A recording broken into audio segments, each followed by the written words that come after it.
అందరికీ నమస్కారం.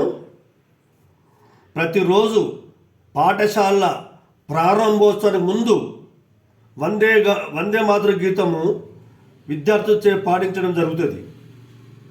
ఏ సమావేశమైనా ఏ మీటింగ్ అయినా వందే మాతర గీతంతో ప్రారంభోత్సవం అవుతుంది.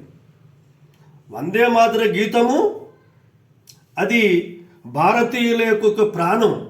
వందే మాతర గీతం పాట కాదు, అది ఒక జ్వాల, అదొక చైతన్యం, అదొక ఉద్యమము, ప్రేరణ, భారతీయులను ఐక్యం చేసిన ఒక నినాదము. అటువంటి దాన్ని నిన్న జిహెచ్ఎంసిలో జరిగిన సమావేశం లోపల వందే మాతర గీతం పాడినప్పుడు ఎంఐఎం సభ్యులు లేచి నిలబడలే. ఇది మన వందే మాతర గీతానికి అవమానకరంగా భావించడం జరుగుతుంది. కొందరు ముస్లిం అధికారులు కానీ ఉపాధ్యాయులు కానీ 26 జనవరి 15 ఆగస్టు రోజు లోపల జాతీయ గీతం పాడడం లేదు, జాతీయ జెండాకు నమస్కారం చేయడం లేదు. ఇది చాలా అభ్యంతరకరము.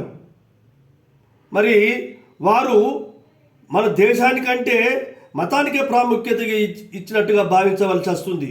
మరి కమ్యూనిస్టులు, లౌకికవాదులు మరి మతము ఇంపార్టెన్స్ ఇవ్వద్దంటారు, కానీ అక్కడ ముస్లిం వచ్చే వరకు వాళ్ళని ఏమనలేకపోతున్నారు. హిందువులు మాట్లాడితే మాత్రము మతము అని గుర్తిస్తున్నారు. ఈ ద్వంద్వ వైఖరిని ఖండించాలని వందే మాతర గీతం, జాతీయ గీతము అందరూ పాడాలని కోరుతున్నాను. జై హింద్, జై భారత్.